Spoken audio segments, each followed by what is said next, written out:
Dito, ang inyong sumbong siguradong may respondeng katapat. Hindi nagdadalawang isip na tumulong sino man ang nangangailangan. Ngayong Sabado, sa Responde, Mata ng Mamamayan. Expose! Hindi pantay na kalsada na nagdudulot ng mga aksidente, ilalantad na. Sa dami ng nadidisgrasya ng mga motor, lalo na yung mga papasok pa lang, tapos araw-araw po, ayan, sa umaga, sa tanghali, ganun, madaling araw, lalo na pag rush hour. Binuksang dump site sa Barangay Santolan sa Malabon City, perwisyo sa mga residente at motorista. Biktima ng hit and run sa Quezon City, nagparesponde. Hindi ako nakapaghanap buhay, siyempre. Malaking perwisyo sa amin. Malaki.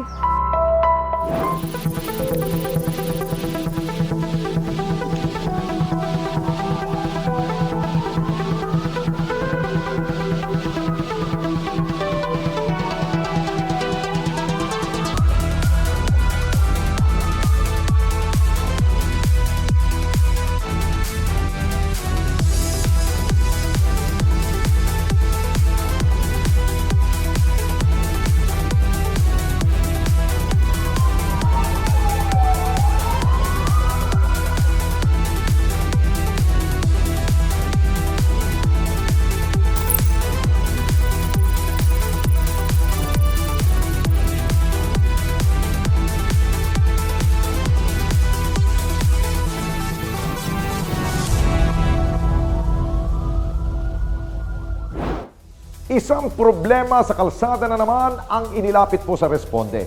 Paano ba naman? Hindi pantay ang isang kalsada sa Barangay Manresa sa lungsod ng Quezon na nagdudulot po yan ng ilang aksidente sa mga motorista. Ang problema pong ito, ating inimbestigahan.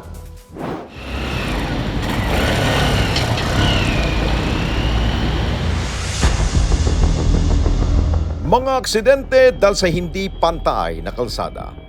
Ito ang inilapit sa Responde ng isang concerned citizen sa lungsod ng Quezon. Batay sa post, delikado dahil madami nang nadidisgrasya sa kanilang lugar dito mismo sa Barangay Manresa. Dagdag pa niya, araw-araw na lamang ay may naaksidenteng motorista. Kaya't para beripikahin ang reklamong ito, agad na tinunto ng Responde team ang Matutum Street at Sergeant Rivera Street sa Barangay Manresa, Quezon City. Pagdating sa nasabing lugar, kita na agad ang kalsadang ito na hindi nga pantay. At maliban dyan, may ilang metro rin ang haba ng palyadong kalye. Tawag pansin din na may kataasan ang isang bahagi ng kalsada dahilan upang mahirapan ang mga motorista sa kanilang pagdaan dito. Ilang sandali pa, isang delivery rider na ispatan ng aming kamera kung saan kitang-kita na nahihirapan itong isampa ang hulihang gulong ng kanyang motor. Maging ang ibang riders ay nag-aalangan din na dumaan sa kalsada. Dahil bukod sa may kataasan ito, delikado rin na makipagsabayan pa sila sa malalaking sasakyan tulad ng kotse at truck. Habang ang iba, nagtiyaga na lamang na dumaan sa inilagay na sako na may lamang lupa na nasa gilid pa ng kalsada para hindi mahirapang isampang kanilang mga motor. At para mas maunawaan pa namin ang perwisyong dala ng pagdaan sa kaling ito, sinukat namin ang taas na nasabing kalsada at lumalabas na 3.5 pulgadang taas ito. Naku po! Kaya hindi nakapagtatakang marami ang naaksidente dito. Nakausap din namin ang uploader na si Alma.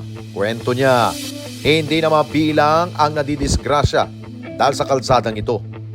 Halos araw-araw po, ayan, sa umaga, sa tanghali, ganun, madaling araw, lalo na pag rush hour, nagkakaroon talaga siya dyan. In-upload ko yon yung mga picture para na rin makita ng mga gumagawa ng kalsada kasi ang dami nang nadidisgrasya. Tapos para na rin ma-actionan nila yung kalsada kasi nga sa dami nang nadidisgrasya ng mga motor, lalo na yung mga papasok pa lang, tapos pauwi. Kasi hindi pantay din yung sa may bandang gilid eh. Medyo mataas. So pagka parang paakyat, dumudulas yung mga gulong nila. Siguro yun yung ano ng pagkakadisgrasya nila. Ayon naman kay Nanay Beverly, siyang tagatawag ng ambulansya sa tuwing nagkakaroon nga ng aksidente. Sa loob po ng isang araw, siguro mga 3, ganyan, 2. Tapos po, ang ginagawa ko po naman, dahil po nasa barangay ako pang linalapitan nila para tumawag po ng ambulansya. Yung mga talagang critical na yung yung may nababali ang mga buto sa kamay, sa dibdib. Palagi po namin na rinireklamo yan dahil naaawa rin naman po kami, lalo na yung mapapasok, di ba po? Mga riders na yan.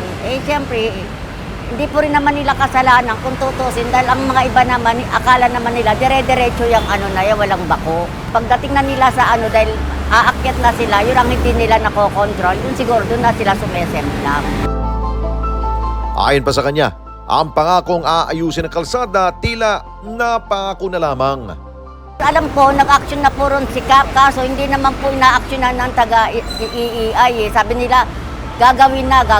Kailan pa? Sabi namin. Para yung duwag katwiran nila, siyempre, yung gagawin, kami, nag-aantay lang din kami. Pero dumadami naman ang nangyayaring aksidente na ganyan habang naghihintay ka, di po ba?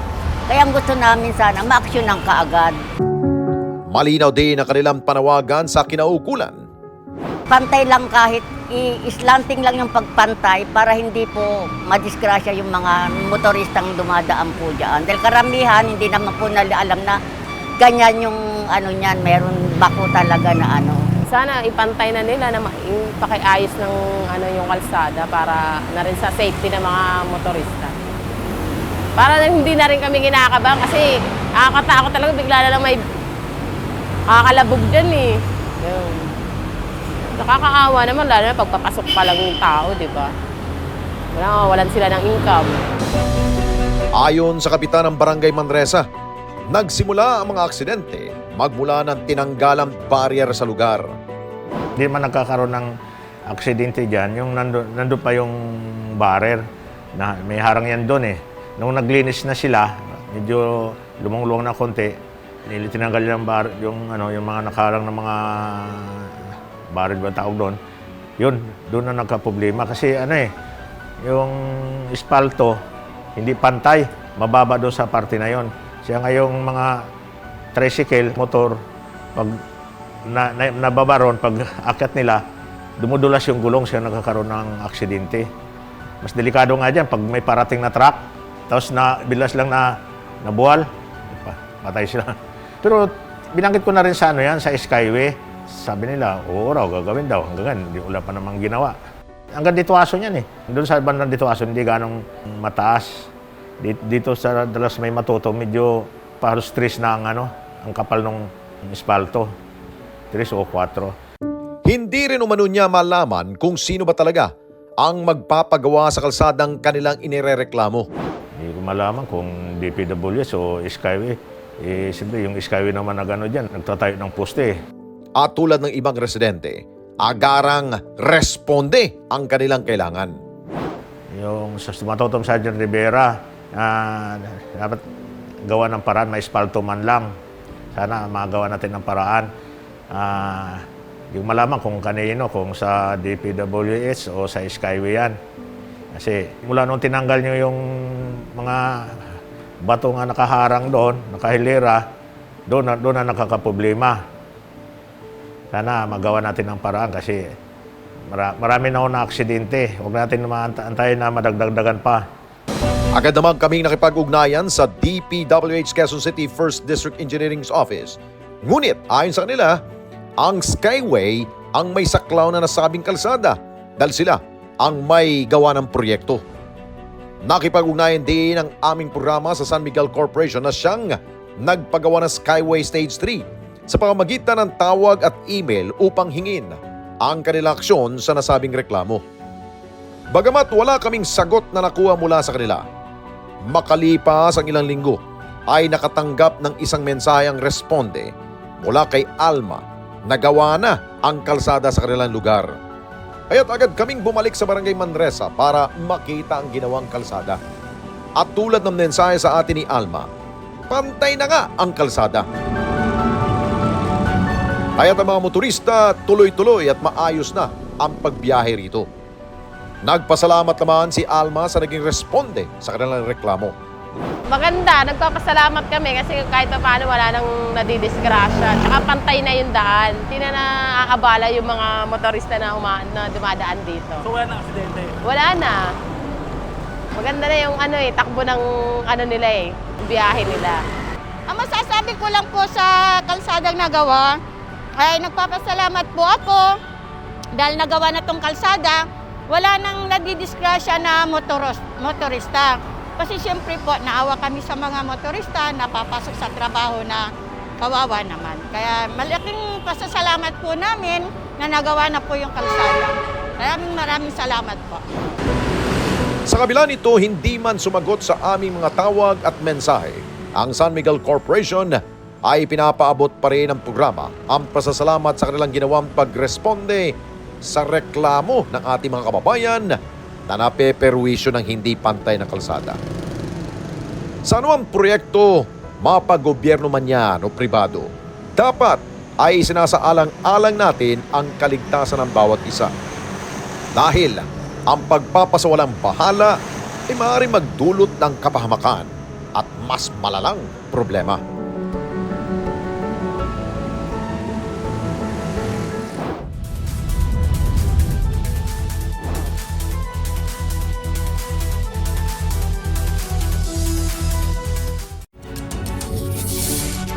When a story starts with faith, it can only grow further and stronger.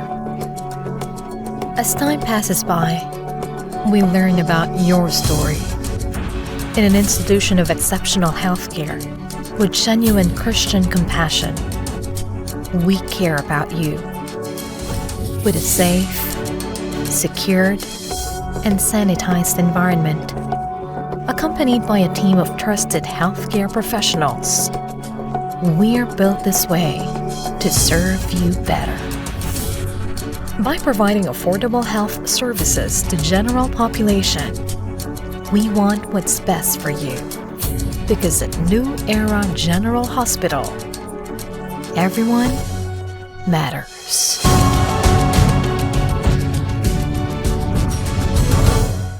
Ang bawat pagkain siguradong may kwento, lalo na ang mga ipinamana pa at inabot na ng dekada-dekada.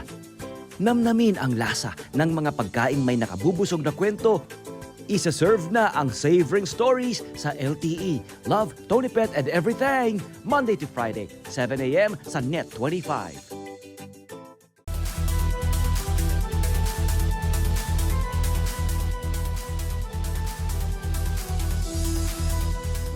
Sunod-sunod na ang reklamo ng ilang residente at motorista dahil po ang binuksang dump site sa kanilang lugar at ang perwisyo nito sa kanila gabundok na.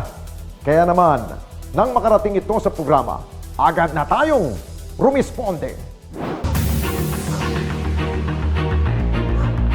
Lahat ng tao rito makakasakit dahil sa kapal na alikabok. Sobra po hirap namin dito. Ang lalaki ng bakaw dito sa amin. Tapos sa gabi, napakaingay, yumayan yung bahay mo. Pag umulan yan, hindi na putik. Wala po silang pagpapaalam na ginawa. Ito ang mga sumbong na nakarating sa ating programa. Problema sa isang bakanteng lote na ginawang dump site sa Barangay Santulan, Malabon City. At sa ating pag-imbisiga sa reklamong ito, lumutang ang ilang pang post mula sa social media ng paghingi ng tulong ng mga residente sa nasabing lugar. Kabi-kabilang aksidente sa daan, sangkot ang mga motorista. Ilang residenteng hindi mawala ng sipon at ubo dahil sa matinding baho at alikabok. Dagdag pa riyan, patuloy na pangamba para sa kanilang kalusugan. Dahil sa patong-patong na reklamong ito, nagpasya na ang responde team na agad na magtungo sa lugar. Dito na kami sinalubong ng mga sumbong at hinaing ng mga residenteng pader lamang ang pagitan sa sinasabing dump site. Nakausap namin si Mang Roberto, matagal ng residente sa MH Del Pilar Street. Ingay, alikabok at kalusugan ng kanyang mga apo ang dinadaing niyang problema ng nasabing pasilidad sa likod lamang ng kanilang bahay. Baho talaga malaki. Babaho. Tapos sa tag-ulan, sobra putik. Malapit na tag-ulan, ano mangyayari dyan? Di ba baho na gusto yan? Kaya ang gusto namin sana, tulungan nyo kami para mapaalis yan. Hindi namin pwede kausapin niya, bawal pumasok. Maging si Mang Daniel, na 7 dekada na sa lugar, ngayon lamang naranasan ang ganitong perwisyo na inaabot ng kanilang pamilya. Before, ayos dito, malinis, walang maalikabok. Yung buwan ng January yata nag-umpisa to eh. Epekto sa amin yan dati, bukas ang mga bintana namin, lahat. Sa ngayon, nagsasara kami bintana, pintuan. Gawa ng alikabok na pumapasok. Saka yung mga bata na, ngayon, yung apo ko may sakit na naman, may sipon. Pagka humangin, dito ang punta ng hangin, alikabok yan. Magkasakit ang mga bata. Pati na kami, hindi natin masabi eh. Siyempre, kami matatanda, mahina na resistensya eh. Delikado talaga eh. Si Mary Joy, nangangamba naman dahil sa hindi na nawawala ang sakit ng kanyang anak. Ang hirap po kasi, kasi yung amoy po ng basura nila, pag kumakain po kami, sumasabay sa amoy ng namin, ng pagkainan namin. Ngayon po, ngayon po na sa pagsabay ng amoy, parang naduduwal namin yung kinakain namin. Tsaka po, baka dun din po nagkasakit po yung anak ko, nagdudumi po siya kasi wala naman po siyang ibang kinakain eh. Siyempre naaamoy po niya yung langhap ng baho ng basura. Dati po pagka magbabaha po dito, pagka once na umulan, nawawala po agad yung tubig, naagapan po. Ngayon po nung simula nung tinambak po yung basura dyan, nag-ano po siya, nag-i-stack po. Kasama po yung putik tsaka yung tubig na nababara po sa kanal namin dito. Ang tendency po, pag natuyo, umaraw, alikabok, tsaka yung baho ng amoy ng basura na lumalabas sa kanila, sumasama po doon sa may, sa lupa na natutuyo na nangangamoy basura. Nag-ikot kami sa paligid na nasabing residential area. Dito na bumulaga sa amin ang mga kanal na halos kulay itim na. At ang malalaking langaw at bangaw na tinutukoy ng mga residente. Paglabas sa kalsada, makikita naman ang makapal na alikabok, lalo na tuwing dumadaan ang mga malalaking truck. Kapansin-pansin din ang paglabas-masok ng mga truck sa Yerong Gate na itinuturong dump site. Isa si Mang Oliver sa madalas na nakakasaksi na aksidente sa daan. Ang kanyang bahay halos katabi lamang din na nasabing pasilidad. Nilagyan nila ng dump site diyan sa lugar na yan. Pagkatapos, puro basura. Ang nilalabas nila, putik. Ayan, pagka lumalabas yung truck, puro putik ang dala niyan. Pagka umulan, maraming nadidisgrasyang motorsiklo rito, may namatay ng isa. Tapos pagka naman na maaraw, punong-puno ng alikabok, pati loob ng bahay namin, maruming-marumi. Napakabaho, grabe, ang langaw, sobra dami. Ang lamok sa gabi, ang dami. Kahit na anong oras, mabaho siya. Bago pa ang aming ginawang verifikasyon sa lugar, ay nakipag-ugnay na rin kami sa Barangay Santulan. Dumating si Chairman Jerome Manalastas at maging ang PNP Malabon para samahan ang responde team na tingnan ang loob ng dump site.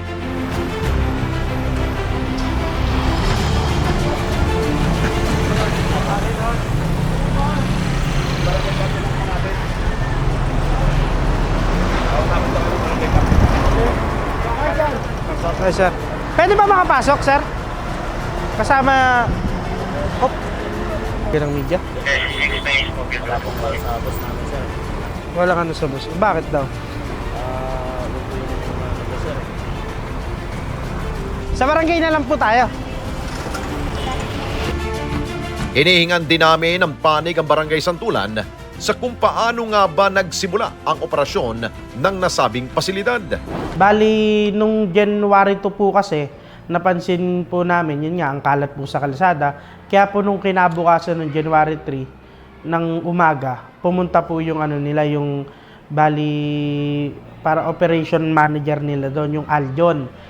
Pinapunta kasi namin sila ng January 2. Nakapunta sila January 3 na. Ayun, nakausap namin na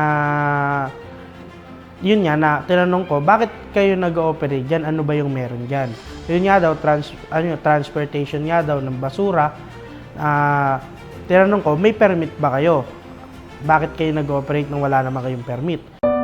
Nilinaw ni Chairman Manalastas na sa ibinigay sa kanilang certificate ay isang sorting facility lamang at hindi dump site ang gagawin sa nasabing lote. Ayun, wala naman nga silang permit ng barangay kahit ng city. Ang meron lang silang permit itong certification po ng galing sa DNR. Yun po yung papel lang na hawak nila. Dagdag pa niya, nagsumiti na rin ang kanilang barangay ng isang petition letter sa Office of the Mayor, Senro at BPLO para may paliwanag sa kanila ang pagtatayo na nasabing pasilidad. Nagpadala po kami ng sulat po kay Mayor Jeannie Sandoval na kasama po yung petition letter ng mga kabarangay po namin na nasa paligid po ng lugar ng Metro Waste na yon. Bali, inano niya po kami sa Senro. Tapos yung Senro po kumontak sa amin, sa sekretary namin, na papaharapin yung management ng Metro Waste sa mga nakatira malapit doon. Ayun, nagkaroon po sila ng harapan dito po sa May Court. Wala pong nangyaring puro galit yung mga tao po eh. Galit sila, puro yun yung sinasabi nila. Galit sila, kaya talagang hindi po magkakasundo. Kasi ang gusto lang talaga nila, ang gusto po namin, maipasara po talaga yan. Agad din na nagpakita at humarap sa amin ang Operations Manager ng Metro Waste Solid Waste Management Corporation, ang contractor na nasabing sorting facility. Binigyang linaw niya ang operasyon at proseso na kanilang ginagawa. Ginagawa na po yun, inaayos na po yung kung napansin niyo po, pumasok po kayo kanina, parang nakaano na po, sisementohan na po yun, yung side na yun. Inuunti-unti na po namin yun matatapos na sir. Magkakaroon po tayo dyan ng yung rampa po. So yung basura, hindi na talaga siya dyan ira-ramp yung natin, yung truck natin, papunta dun sa malaking truck na magtatapon po sa bitas. So wala na talaga, zero waste po tayo dun sa Nagsisiro tayo ng hapon sa kanang umaga sir. Wala po talaga natitira yan. So masisipag po yung mga hauler natin ay itapon talaga yun. Kumbaga, pagkalagay doon, kuha na kaagad, tapon na po kaagad. Hindi po talaga siya naiipon sa atin. Tinanong din namin kung bakit tila minadali ang pagbubukas ng nasabing pasilidad. On bidding kasi po yung natin, ang hauler natin. So kami po yung nanalo sa kailangan po maubos yung basura ni Malabon. So kailangan po, actually tinawag po kami ni City Hall na before pa mag-January 1. Naghakot na po kami kagad. Hindi po namin kausapin ko na lang din po si management po para doon sa concern natin ngayon. Sa ngayon po, hindi po namin masasagot kasi yung na yun. Yun po, papaalam ko rin po. Makipag-set po kami ng meeting sa inyo. Pangako nila, napupulungin muna nila ang mga residente sa lugar para may paliwanag ang mga plano ng naturang pasilidad. Ang gagawin ko na lang po is makipag-meeting sa iyo. Kung gusto niyo po yung may mga constituents po, pwede naman po. Pero sasabihin ko po sa natin sa management po para maayos din po. Pero pinapangako ko po sir yung transfer station natin sir. Maayos yun as soon as possible. Gusto ko nga na po talaga.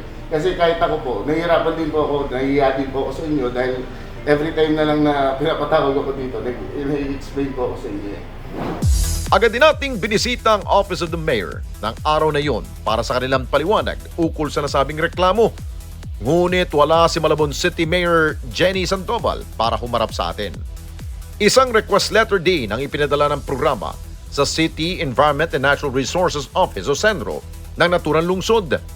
Ngunit makalipas ang ilang pang araw, ang nasabing departamento makailang beses na pinagpaliban ng ating panayam.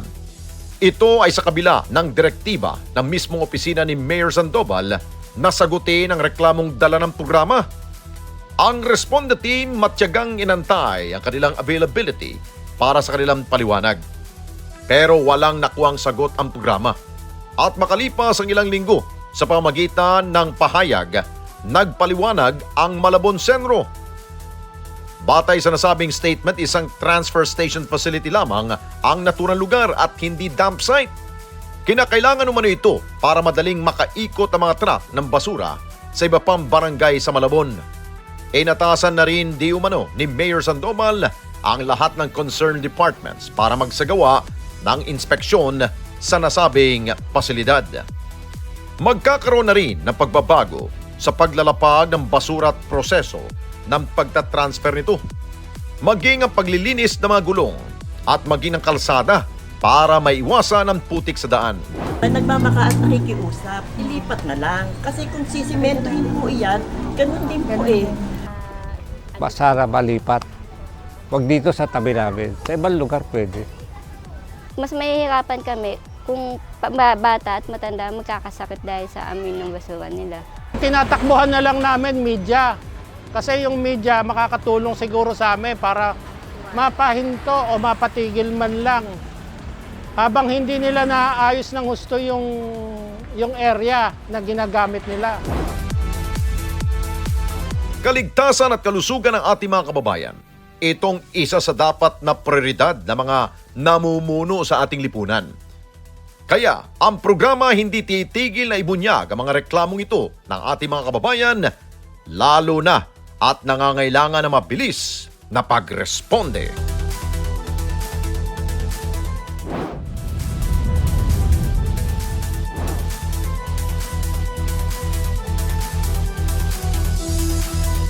We are now open for business.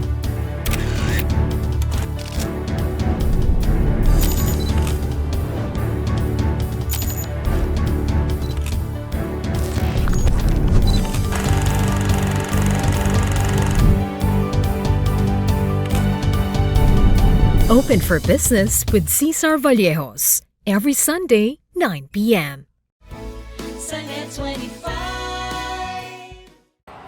Ako si Sara Duterte.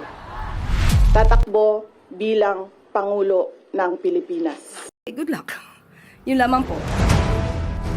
Tampok ang mga nagbabagang balita at malalimang panayam sa mga pangunahing personalidad, mga opisyal ng gobyerno, eksperto, at mga taong nasa sentro ng kontrobersya. Harapan at tapatan. Alamin ang totoo. Alamin ang magkakaibang panig. Sumabay sa init ng mga balita at issue. Ano sa palagay nyo? Alas 8 hanggang alas 10 ng umaga, Lunes hanggang Biyernes, dito lang sa Net 25.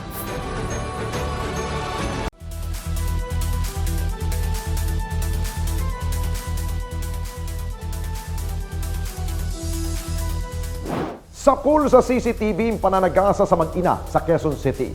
Ang video po ay pinadala sa responde para tulungan silang matunto ng suspect sa insidente ng hit and run. Ang aming naging pagsisiyasat, narito at inyo pong tutukan.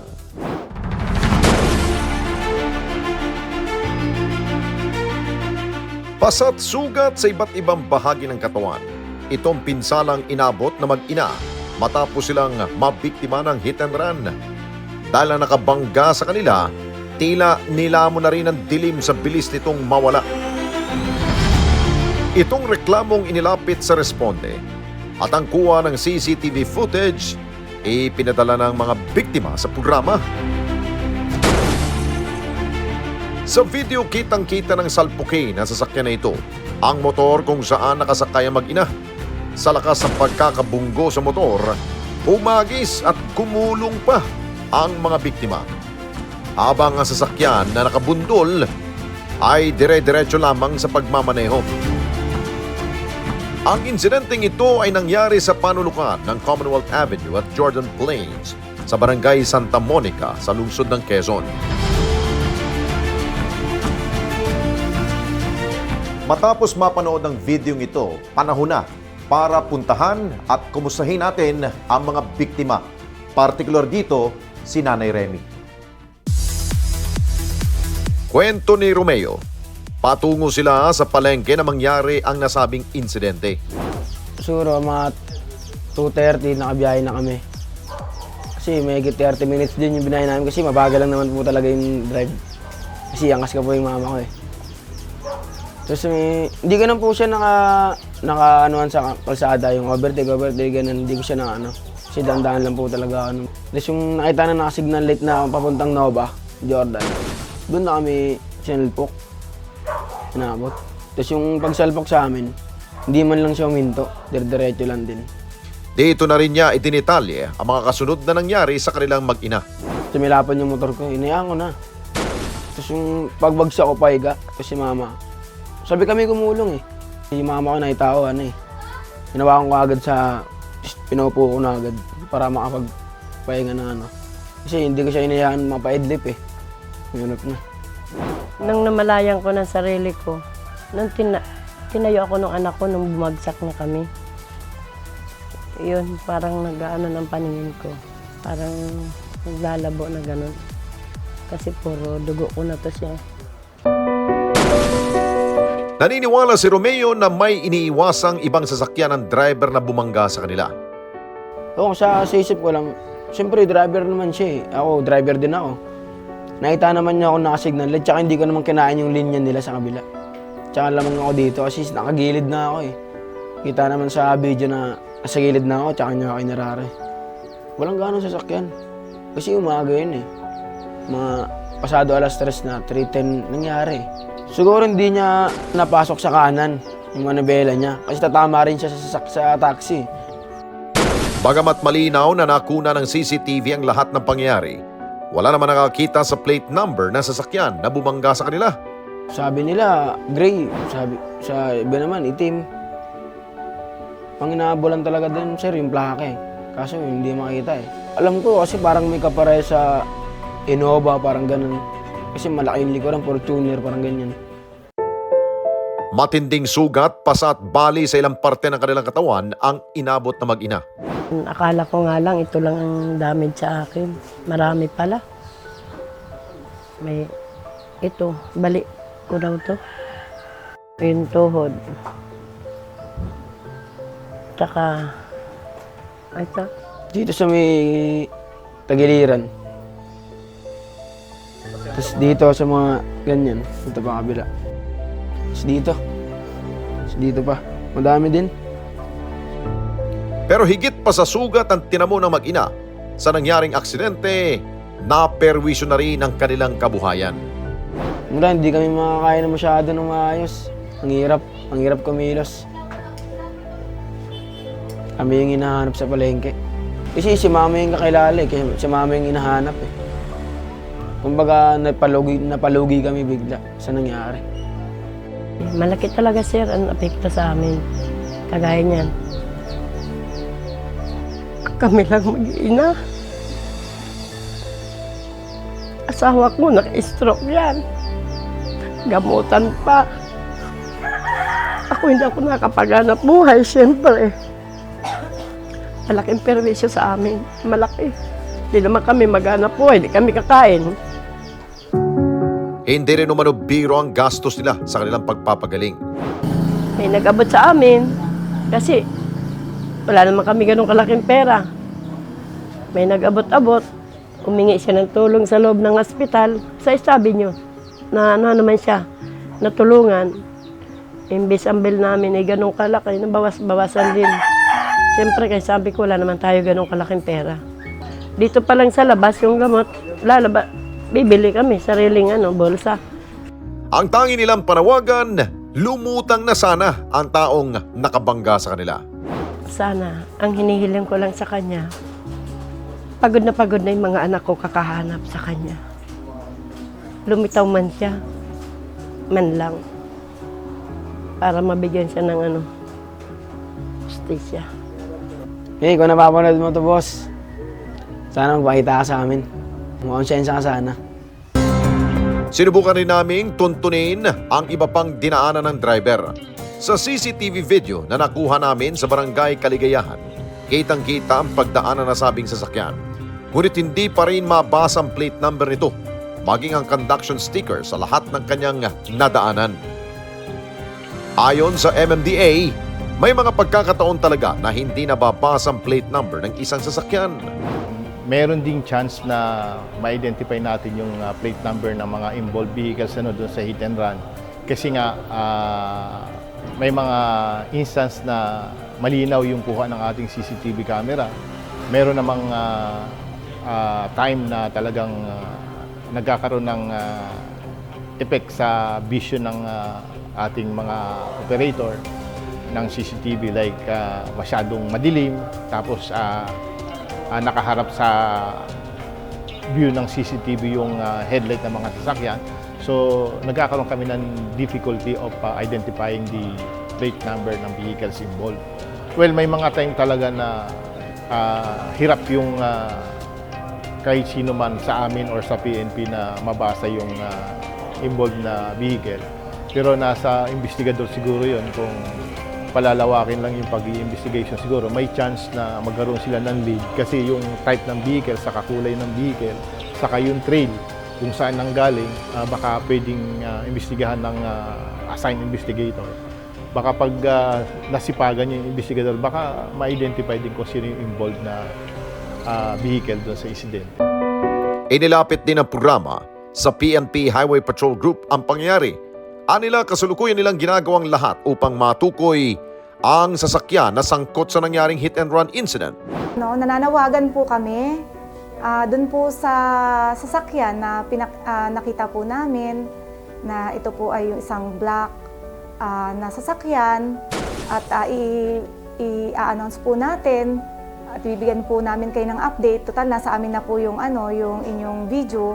Kung ako po sa may-ari nito o kung sino man nagdadrive, maaari naman po kayong makipagtulungan din or pumunta po sa pinakamalapit na police station para po makita naman po na kayo naman po ay in good faith.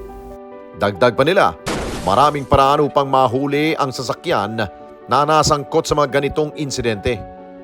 Maaari po nilang picturean or videohan po kaagad yung pong po sa kanila nakabiktima or nakapag-hit and run. Pangalawa po, syempre, tandaan po natin yung description nung sasakyan. Una po, syempre, yung plate number. Pangalawa po, yung mga conduction sticker.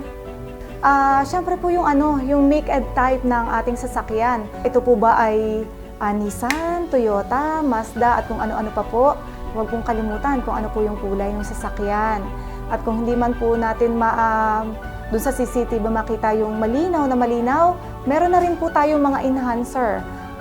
Yung mga CCTV footages po ng ating barangay, ng PNP at ng MMDA po, meron po tayo niyan. Maaari po kayo mag-request. Meron pa rin po tayong isang platform, ang ating pong social media. So ito pong pag nakapag-post at ito po ay magiging guide din po natin ito sa investigation, yung mga posting po na yan. Kasi po meron po magsasabi or makakakita kasi malawak po yung nararating ng ating mga posting po natin. Lahat po ng markings pertaining sa sasakyan, pwede rin po natin nakunin yun. Kung may sticker po ba siya, mayroon po ba siyang mga ilaw na pwede po nating idagdag po yan para po dun sa description ng sasakyan. Agad din namin pinuntahan ang Quezon City Police District na humawak sa kaso na mag-ina. Ayon sa opisyal na aming nakausap, ginagawa nilang lahat ng paraan upang matukoy ang pagkakinanlan ng nakasagasa sa mag-ina. Doon nakarating sa ating Sector 2 Commander na si Police Captain Bella. Ang action niya, take niya doon, pumunta siya sa different barangays na possible dinaanan ng walang hiyang driver na to na naka-aksidente na hindi huminto. Masama ang palad nga, alam naman natin yan, yung footage sa mga CCTV, hindi natin makita yung plate number. Yung kulay lang ng vehicle at ang uring vehicle. Pero makaasa kayo, lalo sa ating biktima, na itong District Traffic Enforcement Unit ng Quezon City Police District ay hindi titigil para yung walang hiyang driver na yan mapanagot natin at makaasa kayo na na bibigyan natin ng justice itong dalawang biktima na ito. Meron kaming kopya yung initial, yun ang dadali namin at ako personal na mag-iimbestiga sa pangyayaring ito. Inihahanda na rin nila ang kasong kakaharapin ng suspect oras na mahuli na ito. Mapapail natin ang kaso niyan, yung Article 275 ng Revised Penal Code, yung anyone person to fail render assistance sa person na accidentally injured or wounded. At saka at the same time, yung reckless imprudence resulting to damage to property and physical injury. Sa kabila ng mga pagsisikap ng otoridad na matunton ang nakasagasa sa mag-ina, inihikayat natin ang lahat na maaring nakakaalam sa pagkakinlanlan na may-ari ng sasakyan na ito na makipagtulungan sa responde o sa otoridad para mapanagot ang driver na sangkot sa insidenteng ito. At panawagan na rin namin sa mga masusugid na taga-subaybay ng programa ng NET25, partikular ang responde, na pwede kami makontak sa aming hotline na sa number na 855-93384 at sa ating Tactical Operation Center ng QCPD number 0947-2817-309. At meron din kaming FB account na DTEU QCPD. Nakikiusap kami sa inyo. Sana makasama namin kayo para malutas itong krimen na ito. Umasa kayo na hindi titigil ang responde hanggat hindi nahuhuli ang tsuper na tumakas sa kanyang responsibilidad. At patuloy nating isa sa publiko ang mga ganitong uri ng karahasan na nangyayari sa lipunan hanggat hindi nakukuha ang hustisyang laan para sa mga biktima.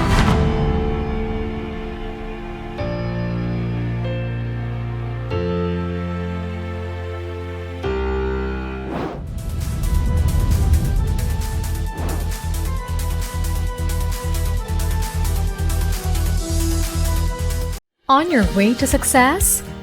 Start with the best.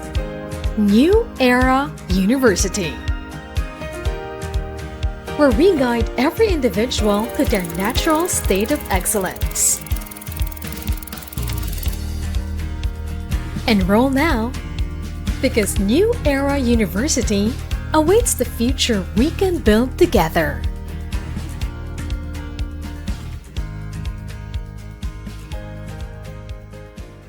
Sa mata ng balita, una sa kaalaman, mga boses na mapagkakatiwalaan ng mamamayan. Higit sa 100 milyong pisong halaga ng shabu ang nasapat sa isinagawang bypass operation sa lungsod ng Baguio. Natakot naman at nalungkot ang mga negosyanteng Chinese-Filipino sa sinapit po ng businessman at ang driver nito na dinukot at pinaslang. Ali Soto, Alex Santos, Mata ng Agila Primetime. Lunes hanggang Biyernes, alas 6 ng gabi, dito lang sa Net25. Let's net together sa Net25. Sa Net25.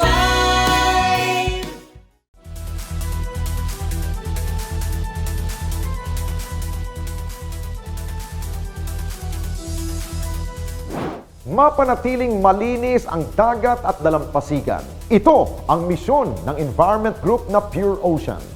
Paano nila nahikayat ang mga komunidad sa kanilang layunin? Inyo pong panoorin.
Livelihood programs.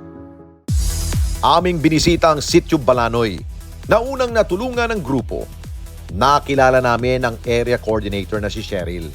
Ako po si Cheryl Biloso, coordinator dito sa Mabini. Nagsimula siya ng 2018 dito sa Planet Dive, mapanatiling malinis yung karagatan. Sa pamagitan namin ng pag-clean up, pagkuha ng mga plastic. Ang malaking problema ng basura ang nagtulak kay Cheryl para suportahan ang pagbuo ng Pure Ocean sa kanilang lugar. Kasi sila po ay divers.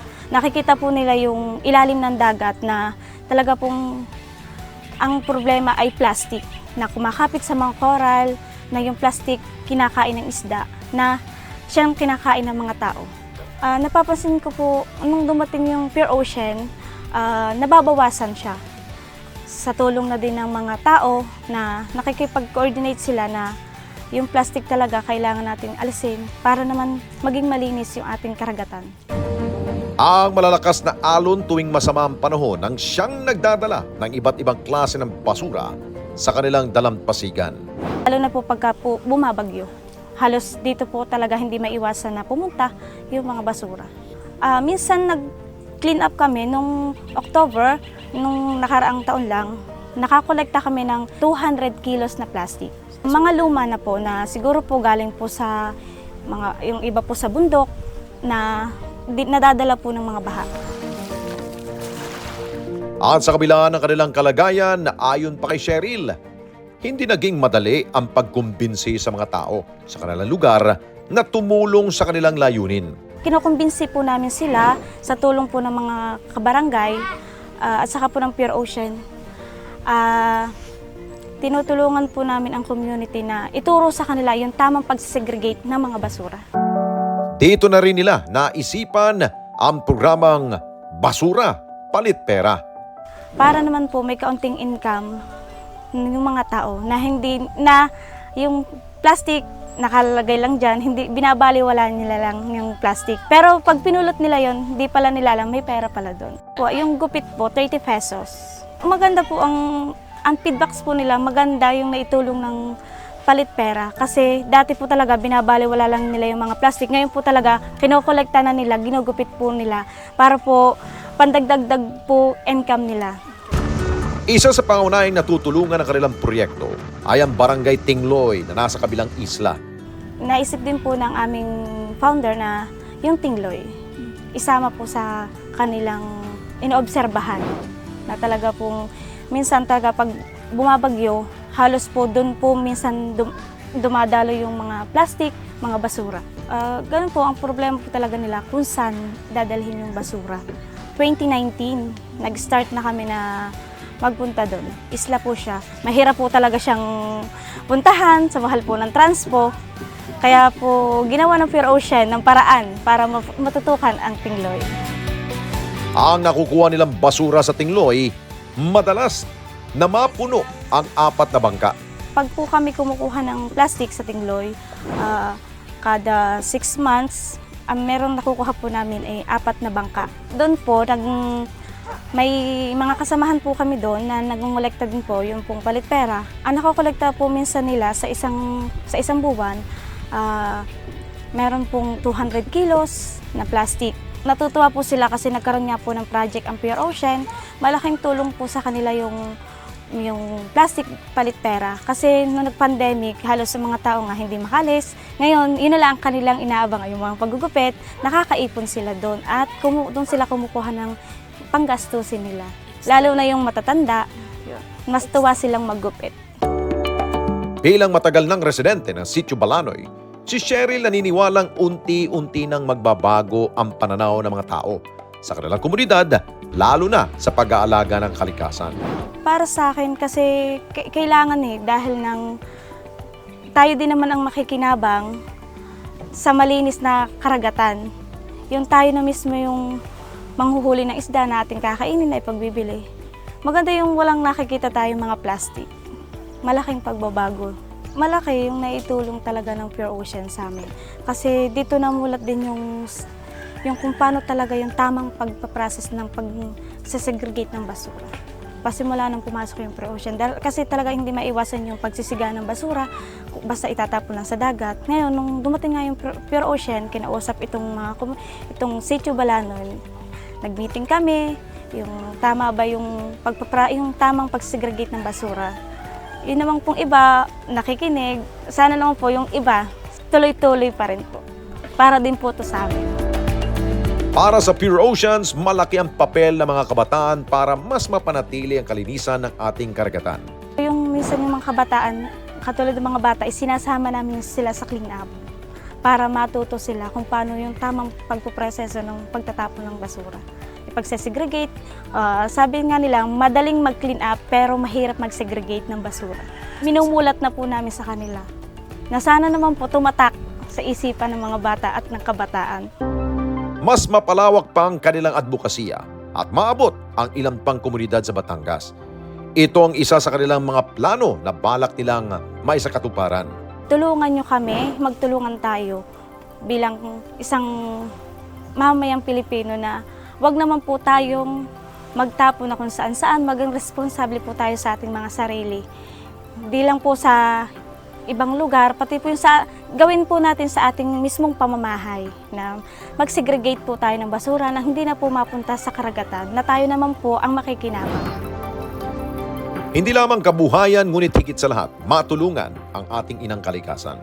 Ang Pure Oceans patuloy na magbabantay sa ating mga karagatan at sa mga mamamayan upang masigurong ang anumang kalat sa ating paligid hindi na mapunta kung saan-saan.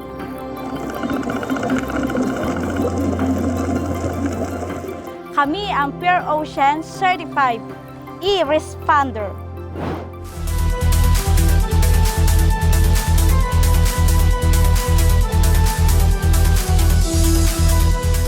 Kung kayo po'y may nais na isumbong sa inyong lugar, problema sa lipunan na gusto po ninyong paaksyonan, mag-text lamang sa 0915-415-1035 o mag-email sa responde@net25.com. Pwede rin kayo magpadala ng mensahe sa ating pong Facebook page at Net25TV. Sa ating lipunan, hindi na humawawala ang mga samot-saring problema, kaya tuloy lamang pong pag-aksyon, paghahanap ng solusyon, lalo na ngayon na may masasandalan ka ng Certified E-Responder. Hanggang sa susunod na Sabado, ako po si Alex Santos at ito ang Responde, mata ng mamamayan. Ito ang aming layunin para sa bayan kong mahal. Disiplina ang susi sa napipintong kaayusan. Walang imposible, basta tamang diskarte. Itama natin kasama ang Responde. Itama natin kasama ang Responde. Laging handa, mapagmasid, impormasyong tama ang ihahatid. Tulong at serbisyo ay itatawid. Responde namin sa inyo walang patid. Tutuparin namin ang tungkulin para sa mamamayan. Tenga at bibig ng masa sa kapakanan ng bawat isang Pilipino. Kahit sino, lagi palaban para sa tama't di mo. Pag-aalinlangan ng lapitan at bilang tagapagbantay nandito 24 oras nakabantay kape. Ano man ang mangyari, hindi titigil. Tuloy lang sa pagresponde. Ito ang aming layunin para sa bayan kong mahal. Disiplina ang susi sa napipintong kaayusan. Walang imposible, basta tamang diskarte. Itama natin kasama ang Responde. Itama natin kasama ang Responde. Ikaw ba'y naaabuso at nais kang malamangan? Kung nasa katwiran, walang dahilan para mag-alangan. Kung meron daan, alam mo may lupa o hadlang at meron depekto. Tatapalan ng lunas, meron kasagutan at laging konkreto. Ang aming sagot para sa lahat, panig sa katotohanan. Ang mga maling paratang sa iyo'y pagbubulaanan. O residente, komento mo dito ay pwede. Suhestyon, bagay na bagay sa Responde. Bagay na bagay sa Ito ang aming Responde. layunin para sa bayan kong mahal.